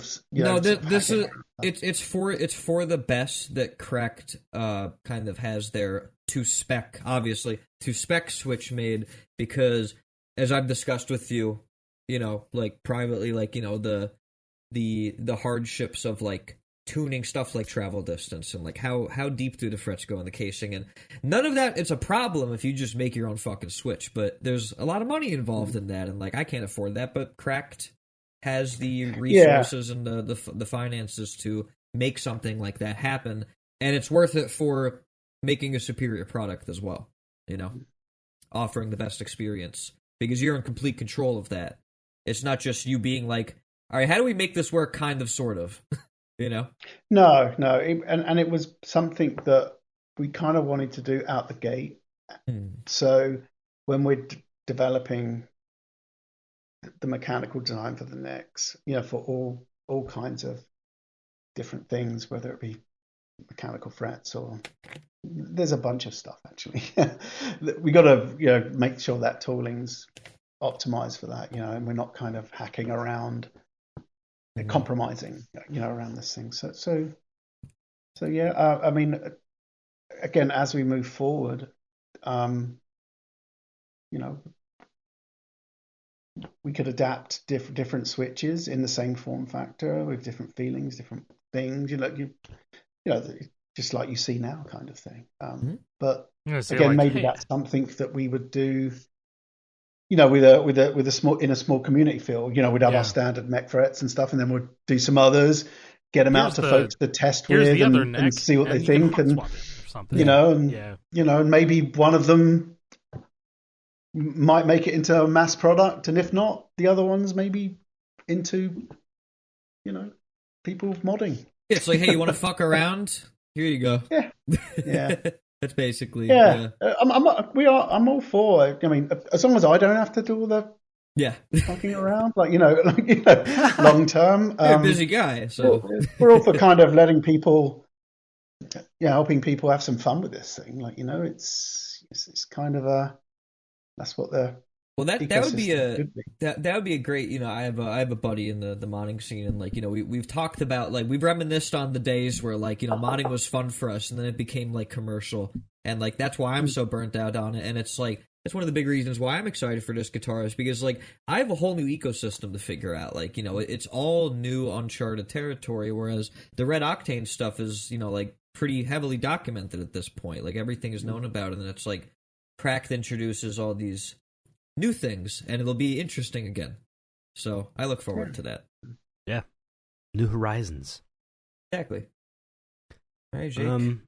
New question. The other one was originally about neck stuff. Will a Hall effect neck happen? Yes. So Hall effect switches in the neck. Yes! Yes! Yes. It's going to take more time. That's exciting. It must take. All right, I hear every player on all sides of the spectrum just collectively just go, oh! Every single one of them. That was something that we brought up during our live episodes. What if they do that? Because with the Hall effect strum bar, you can adjust the actuation point about where you want that thing to actuate. So you could have just the tiniest little movement actuate the strum bar, or you have to bottom it out. Do the same with fret buttons theoretically. So you have to, if you play hard, you could set the actuation point a bit lower. Or higher? No, lower. Higher would be if you just barely breathe on it, it'll actuate. So you can just do a little, and then you trill really quickly. You don't really want that, but I mean, hey, but you could. There's a not even really small. There's a subset of players that would appreciate that. No, there's also a lot. The plates. What about there's also a lot of people who value precision. So a lower actuation point would be Hall effect would be the ultimate precision. It would maybe somewhere in the middle. I have some old mech frets from the OG Destroyer JP. Yeah, that's the one that I use almost exclusively when it comes to some sections. Yeah, it's I need that neck. Mm-hmm. That's crazy to say. All right, I need that neck. All right. This area is quite interesting for us and has been for a long time. Actually, I mean, not just the whole, and some other technology as well that we've been sort of goofing around with for a while. So there is some intellectual property sort of in and around this space that we've sort of authored as well. So I mean, you've seen all in the past. We've done. Christ knows how many patents around stuff. It's not a case of just doing something, putting in the paperwork and saying, there you go, it's all done, we got a patent. But we got a whole bunch of stuff around this area that we kind of have got some initial stuff in with the patent office as well.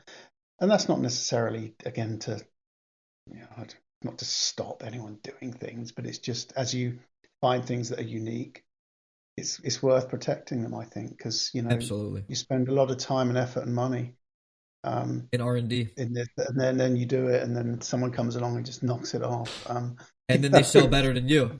or they do stuff. Yeah, they don't have the same capital investment into the development as what we did, because they just took it and then just said make that. Mm-hmm. Yeah, you got to protect what's yours.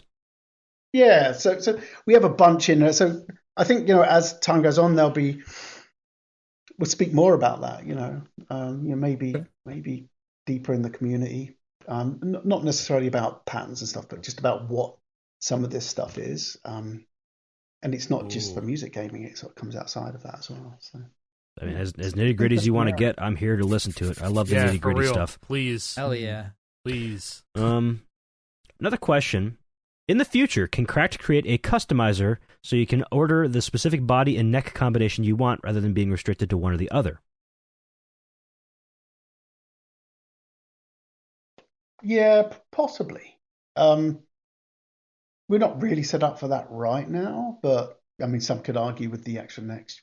I guess we are, but I think once we're out, everything's sort of out and settled down.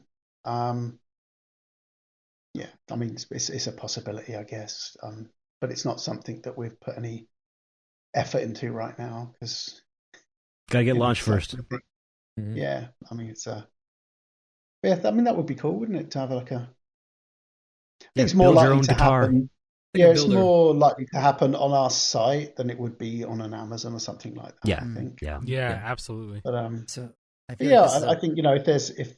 it's a possibility. Yeah. Shit, I mean, if you're talking about like getting some fucking sort of engravings third-party modder scene to make like replacement parts, you could even go through them to do that.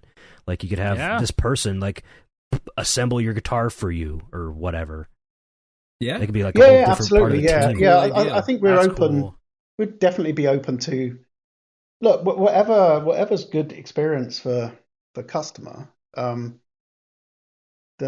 why wouldn't you look at it, right? I mean, I know sometimes these things are small in comparison. They're not necessarily, they're a heavy lift, but hey, you know what? I think if you can win a customer's trust for the long term, even if they don't buy much more because it lasts so long, I think it's worth its weight in gold, right? No, that's valuable for sure. Just having the trust, because I mean, I don't have to explain that. Obviously, it's an obvious, of course, duh.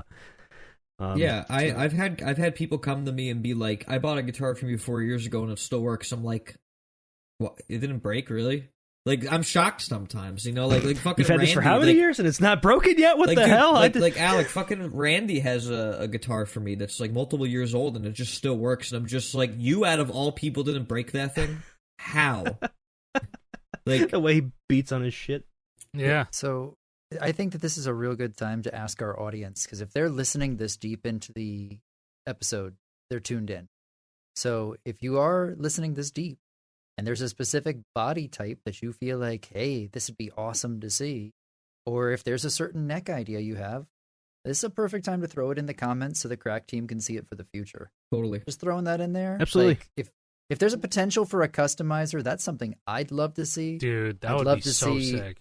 Imagine a year or two from now, somebody goes in and goes, oh, I really want this body type, and I want this neck with these specific features. Build your own guitar. Build your own guitar, man, and like there could be so cool. different colored frets. It's like buying a new car from like from not a dealer, but from the manufacturer themselves. My cousin just he flew to Virginia or West Virginia, something like that, from Texas, because there was one model of a Jeep Gladiator in the entire country that had a very specific set of factory features that he wanted, and it was used. It was like 3 years old. He didn't want to buy a brand new one, but he wanted these exact features. But that's the only one that has it, so that's a rare one. You could create your own rare Cracked guitar. That'd be looked at by 2.01% of people. It's like, that's exactly what I want. Oh, and then you can have like your name engraved on the back or something. You know what I mean? That'd be cool. That'd be cool as shit. Okay, that's a little bit extra, but you know what I mean. It's just a lot of bit extra. Dude, people love that shit. People love that like that customization process, man. It's cool. It's cool. That's why people get like painted faceplates. Xbox is really embracing the whole customized controller thing too. I mean, you can go on the Xbox website and make whatever fucking color combination of things you want. I think you can make even the Elite controllers as well. I think you can customize, so you have all these different trigger options and extra buttons. It's kind of neat. People like customizing their shit. But anyways, that's all post-launch stuff. Here's a question that's pre-launch. Does this round of pre-orders have a limit? Not yet. I mean, what if you get 1 million? Is that a limit? Then there'll be a limit, yeah. Yeah. But no, there's not like a specific number of pre-orders that are allotted and then it gets shut off necessarily. No, not again. I don't. No, I don't think so. Unless there was some crazy number where we just have to say, look, where it'd be literally impossible to fulfill those orders. Yeah, yeah. But I think we should be fine. Sweet. Okay, that was a question I've heard quite a few times. Like, I can't pre-order right now. Is it still going to be available next week when I get paid or whatever? Stuff like that. Yeah, so it'd be fine. It'd be fine. Well, you're going to have that initial. I'll just get it later. Wave. I'm only joking. No, order right now. You have to pre-order today. It won't be here tomorrow. Do it right now. And use our codes. Use the codes. FOMO. Yeah. This one just says, "I don't like blue. Help." You got the Black Tribal right there, buddy. I don't like blue. Help. I don't like blue. Help. That's the question. Shit. Oh no, Jason. Oh no, me. All my shit's blue lights back there too. Blue There could, on that point. I mean, look. I think just if you look at what we've kind of done generally with Crack, and then we've got a lot of stuff with. We have Pope Art doing a whole bunch of stuff. Shout out Pope Art. Shout out Pope Art. It's a Pope.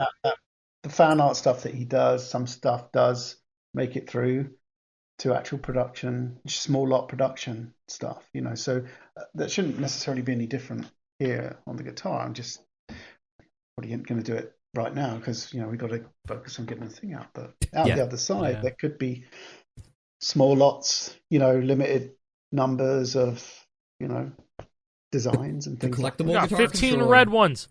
Yeah. Got 15 red ones. Yeah, and then you can put it in your Cracked app and you see your number one. That leads me to another question. This is from Matter07, guy who runs the Lower Hero Out of Context Twitter account. Can you give me product number 1 for my guitar pre-order? Thanks.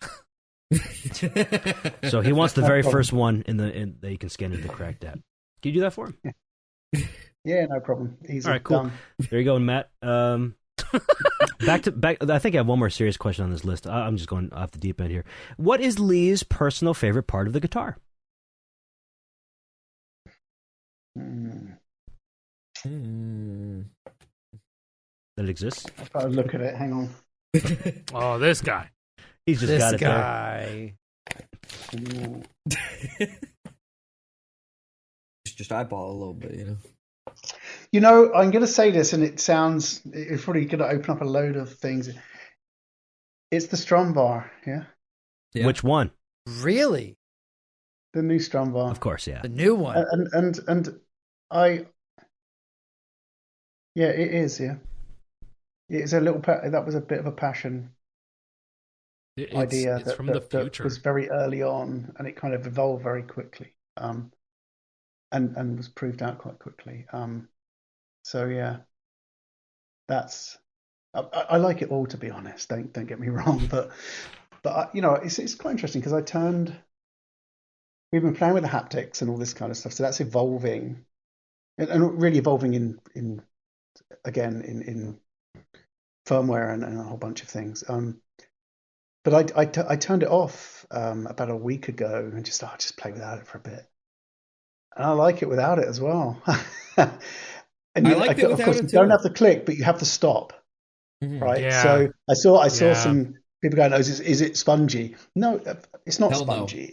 No. It's like a traditional Guitar Hero strum bar, but it hasn't got the click because the buttons aren't there. But you have the stop. Still, it contacts the body. If you're familiar with how an old Guitar Hero guitar works, you have these two little rubber stops on the bottom of the strum bar that hit the body when you move it back and forth. So it still has a very tactile feel when you can push it down. It's more of a thud. It's not a Rock Band guitar where there's actually foam that the strum bar contacts. And to the point, on the Rock Band strum bar, I mean, some people like that strum bar. Yeah, true. I think it's all personal preference, but again, I'm biased because I kind of got bored up on this meat and potatoes, right, versus that meat and potatoes. Yeah. So I've been playing that a little bit, and I like goofing around with where it's triggering and all this kind of stuff, which is really cool as well. Right, so yeah, I really like this drum bar, and it's not going to break. It's going to be consistent, like, you know. It will be. Effect. You know, I've seen a lot of people confused. You know, like it probably worth Crack's while. Maybe there's something that Jack thought about to like just make like a little 1-minute video. Be like, you know, we want to talk about the blueberry burst strum bar, right? And like just like how does it work? Because a lot of people are confused. Which I knew would happen, and I'm sure you did too, to be honest, where you're like, oh, well, it's not the same, and so people are going to be like, hey, wait a second, I want the same one, and that's why it's like, oh, well, we have the old one as well. Yeah, and I think the reason on the old ones, I was the one that made the decision to actually create and support the old one as well, because I think, well, actually, it was actually your guitars, actually, that the ones that you do actually made me think that way. Because they're actually really crisp and nice. Yeah, they are. They are. And most of the ones I've got from the old days, most of the ones I've got from the old days are a bit worn out and a bit knackered now. You know, the old things, Alps, and they work okay. I was like, oh, you know what? I think we should, have something modular that could work. And then the modular went from, hey, let's just put it in the tribal, like, you know, and actually, again, we've done our own kind of spec on that as well, and our own little design, because there wasn't really anything out there. I mean, there's the same switches that you guys use, but I just wanted to use something else. No, I wanted to get it nice, you know.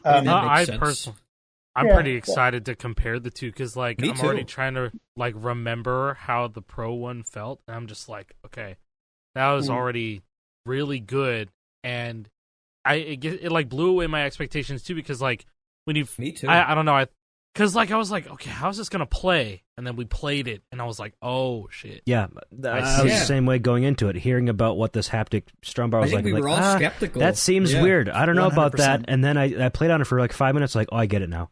It's not that bad. Yeah, me too. I like it, I played on it, and I was it didn't take long at all. But that's the type of thing where there's no real great way to compare it to something people already have experience with. It's new. The way I have, because I've been getting questions from people just in like DMs, like, so like, what does that guitar actually feel like? You know, like, what's the strum bar like? I want to get the Blue Burst, but I'm not sold on the haptic strum bar yet. The way I've described it, it's like an old Guitar Hero controller, except for there's just no switch. Imagine it, except for it's just smooth up and down. There's no click that you hear, that you don't feel the click. You feel this rumble to simulate a click. So you feel it still, but you don't feel it still. In a way, it's more smooth. And the haptics follow where your trigger point is. So it's some people were asking that too. And I was like, oh no, when the switch actuates, the haptic triggers, like they're synced to each other. Yeah. I was also saying, like, it's kind of like a perfect world tour strum bar, I think, in a way. It's like if you took the Guitar Hero World Tour strum bar and you just like stayed at that and perfected. You know what? Actually, that is probably a decent way to describe, because the World Tour strum bar feels markedly different than all the other ones, because it's a different type of switch. They'll use micro switches and springs, and that switch is a bit more. Yeah, it's kind of similar to that, but in a good way, because the strum switches in that were known to fail. But I actually liked the World Tour strum bar. I thought it felt good. I liked it too. Look, listen, I liked it too. The switches were bad. Like phantom. They would phantom strum. They would just. Do I had to go to Radio Shack and get 2 switches, and then they never broke again. It never broke again after that, and that's how much I believed in the World Tour strum bar up until like God knows when. I used that up until like 2016. Well, whatever manufacturer made the PS2 variant of the World Tour, they actually used the highest quality micro switches. I don't know why, but compared to 360, PS3, and Wii. I think the Wii ones were like, you know, because like the Wii I think it was because the quality. PS was like the PS2 was like peaking in how many people had it in their homes. So they were making less, I guess. I don't know, dude. The volumes of those things was absolutely out there. It was nuts, and actually the time we had on that as was crazy. And actually there was even more factories doing World Tour guitars than there were previously. That's crazy. God, it was That's insane. crazy. And we wanted to get consistency, because we couldn't. We were struggling to get the consistency with the old Les Paul ones. Actually, we had different suppliers, and because they couldn't meet all the right numbers and stuff, and so we were trying to get consistency. That's what you do with these parts. You try and find something that can be consistent. Of course, yeah, it doesn't always work out that way, right? So you have things, and especially in those times, short periods of time with huge production runs, and there's no like, oh, we're going to delay it a month.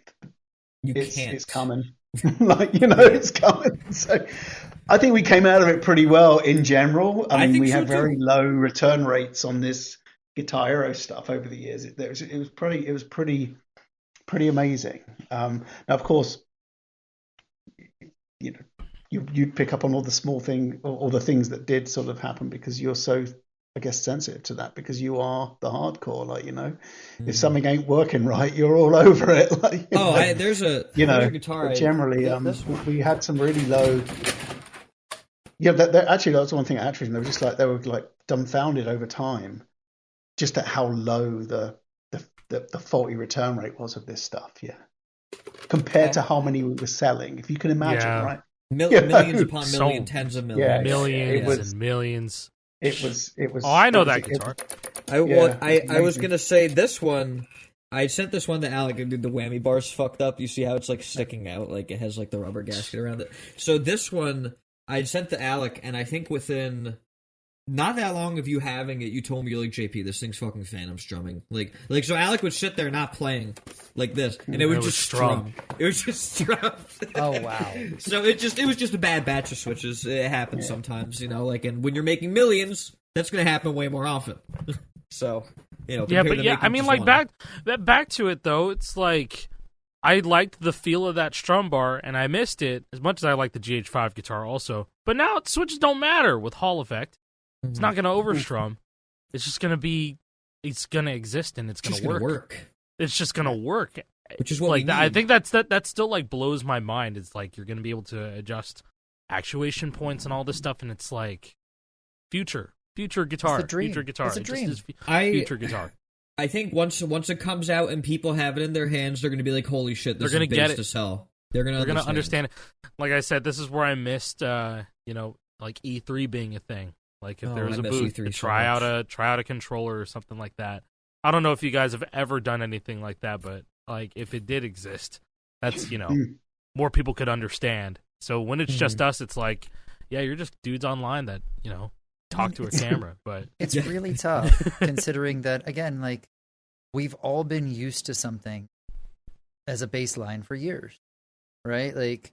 These games, like we got used to them in the first Guitar Heroes, and then kind of switched up with Rock Band, different guitar controllers, right? But with custom controllers as they are now, like we've kind of had this one base level of what things are for this genre for years and years and years now, and this is a disruptor, right? Like it's different, and that different scares people.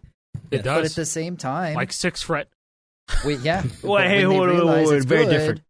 But that's, I know it's way different. That's why the tribals here is a pacifier, just in case. Exactly. Yes. Yeah. And I don't know if people that's thought of it this way, too. but the black tribal is really just the old school Les Paul. It's the Les Paul. That's why it's called the Encore. It has mechanical strum switches, edition, man. and it has silicone pads. It's very much like a Guitar 3 Les Paul you would have bought in 2007. Wait a second. That's the reason it's tribal, isn't it? Because it's old school? Oh yeah, we're tribalists. So, yeah, I'll never, get the new shit. I'll never use Hall effect in my life. No. Fuck all this new shit. All right, Give no, me that's the old good marketing, shit. though. There you go. That's good marketing. That's good. Great marketing. And the pro is all the new shit. Really, just play the really clap quick. sound effect, Jake. Play the clap sound effect in post right now. We're gonna make it ourselves. Oh, okay. Really quick, I just want to point out in the guitar that Lee has, those switches were made by Funky Customs. He's another modder in the community. He actually went to Kale and was like, "Hey, your box Navy switch is pretty good, but I want to make one that really two things. One has a stronger spring than the typical box Navy and a stronger click bar than the box Navy." So shout outs to him for getting those made because they're really good. So if you want them, he sells them on Etsy. They're called Signal Yellow. They're a yellow box switch. So shout outs to him. Really nice. Funky. They're very nice. Cannot recommend them enough.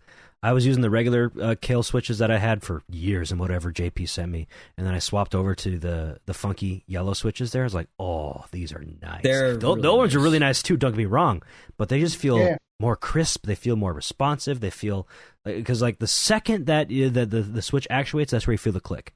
But like with other ones, it might actuate before the click happens, just barely. Yeah, he specifically made sure that wasn't an issue. Like that was like he told Kale, he was like, they can't actuate, they have to actuate with the click. Like it's non-negotiable. Yeah, so exact he did same, a good job. Shout out to him. Point. Go buy his stuff. All right, next question. What do we got? We've pretty much covered all like the serious questions. Yeah, we've got a few silly ones. a lot of the questions were a lot of overlap, a lot of people asking the same question. So most of the questions that we got have been covered at this point. So now we have, there's one more serious one. How many customization options will the guitar have on the app? That's the less serious one. Oh wow. Not like, I don't think he's looking for a number. He's really just asking how customizable is it really on the app. What does that mean? I guess like settings that you have access to change. Maybe presets. Presets. So like that's how I interpret it. Things like that. That's kind of a little bit. How long's a piece of string? Ah. Okay. I see because it's an evolving thing, right? So there'll be a set, that it comes out the box with, what we ship with, but then over time I'm sure there'll be tweaks, things, that we learn from feedback and other things we want to tweak and, do firmware updates, and there'll be a whole bunch of other stuff that we can kind of do. And so, it's a bit of one of those questions. I don't know. And it's going to be expandable. It'll evolve. The world's first live service guitar controller.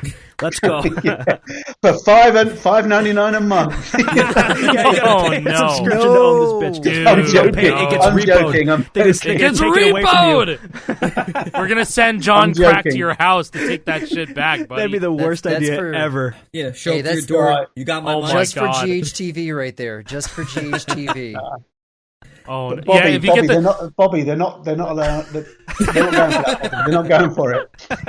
They didn't like it. Abort. Sell the 6 fret one. That's the one that's a monthly subscription. Yeah, the 6 fret in the spirit of hero power and all that shit. And you buy it with Hero Cash. That's how Hero Cash. We got the only thing on the Cracked website. 3 plays. Yeah. You get 3 plays. You get to play 3 songs. And, your guitar has a physical lock on it, and it's like, you gotta pay, man. You gotta pay. You need to shut up. Activision might hear this. They might. Don't give them any ideas. Sony had the patent, right? Or was it Samsung? It's like, you see a burger come up on the screen, you stand up and say, McDonald's, and then it goes away. Oh, yeah, the commercial It was thing. Sony or Samsung. It was one of them. I acknowledge you've seen the commercial. So bad. This is a cool segue, actually. So speaking of patents, right, because we talked about that, a couple of people had asked, like, how come there's no, World Tour button? And Lee, I think you can answer that, because if you go on Google, there's an invention by Lee Guinchard. Owned by Activision. And Activision owns it. Yeah, I think... Don't want to go there. Well, it's like anything. I mean, it's quite old now, and of course, you do a lot of things in and around this space where you sort of file patents for certain things.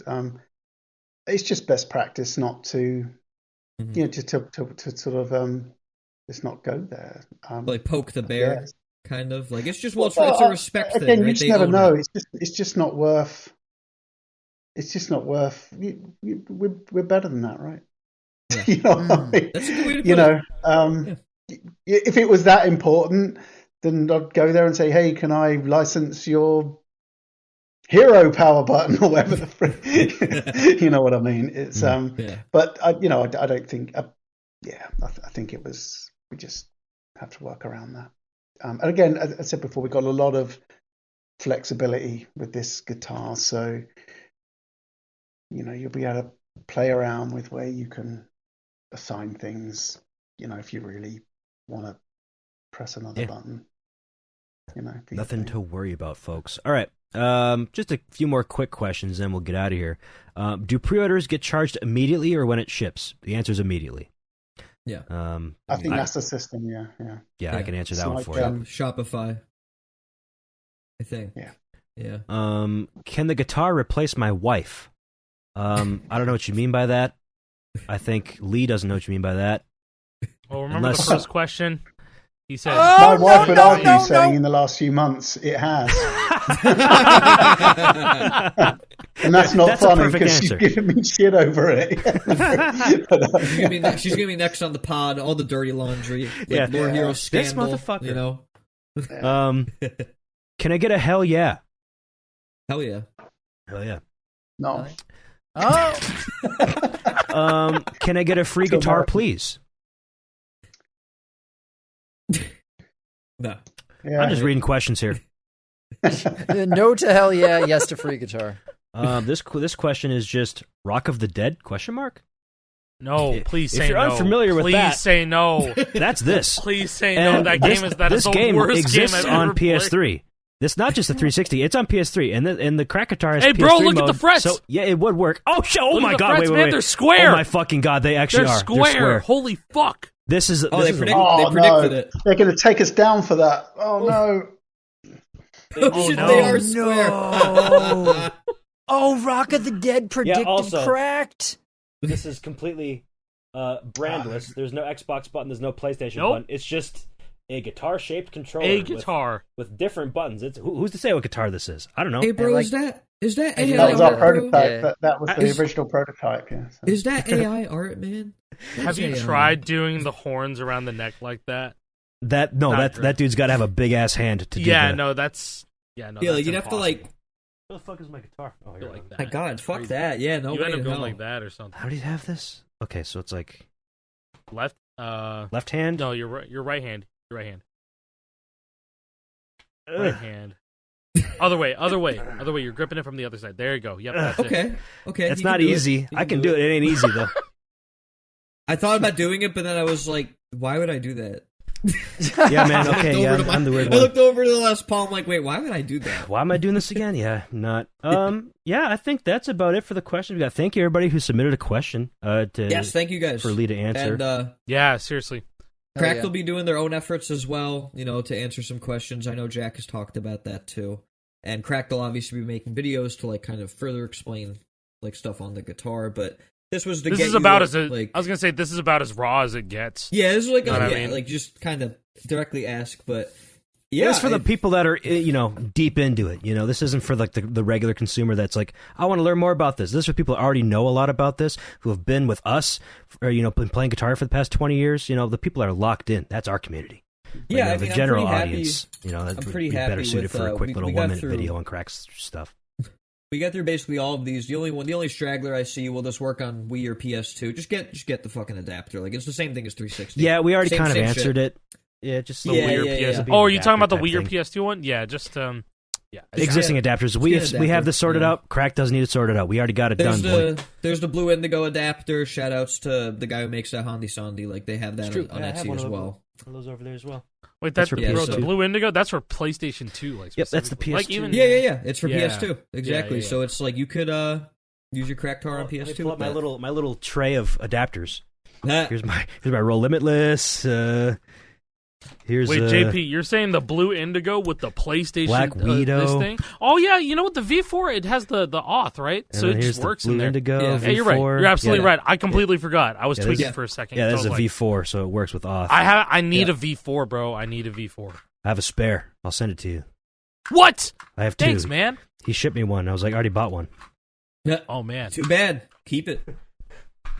Adapters are cool. Shout outs to all of the modders in the community who be like, I never went that route, but like, a lot of people have made adapters. It's incredibly important to have though, all these adapters. Yeah, because if you wanna don't make because your you guitar don't like universal. you're not limited. Obviously now you can buy a crack guitar, but you weren't limited to like, oh, I have to buy a pre-mod in order to do this stuff. It's like, no, you can just buy a shitty Wii guitar off of eBay for like $15 or go find one Are at a you thrift cutting store. out hella, or am I going He's insane? been cutting out hella. I am assuming going his audio is insane. gonna be fine. I'm assuming that's a I hope Discord so. issue. Oh, it's probably just Discord, yeah. Okay, all right. It's probably just Discord. And if it's not, I thought we're he fucked. kept censoring himself the whole episode. JP's got a lot to say. No, it's probably just the crisp noise suppression. It's probably that. Probably, So it's Discord. I'm going to say that the I think audience that didn't it's hear it. I think it's really cool that we're in a position that Cracked is willing to work with people who, are looking to mod, like looking to potentially make their own adjustments to the guitars, potentially use adapters with the guitars, like more, more support than we've ever seen from guitars being manufactured. And I think the biggest point to that is that Lee is here with us. Mm-hmm. He's listening. He just answered questions for, we're closing in on what, a little over an hour and a half? Oh, we're closing on 2 hours. We're closing pal. on 2. Oh, dog. wow. Oh, Yeah. shit. Yeah, But you get the point. Yeah. This man is the CEO of the company and doing all this stuff and all this work, and he's still taking this much time out to sit down with us and bullshit yap about all these different things. And that's really kudos right there. Absolutely. It's nice to see that we have people Genuinely. who care in these positions, Yeah, it's. Oh, I mean, can we ask the last I don't wanna, question? What's the last I want to question? ask the last question, the very final one. Oh, I think I know what this is. Will there be a sticker sheet? Oh. Yeah.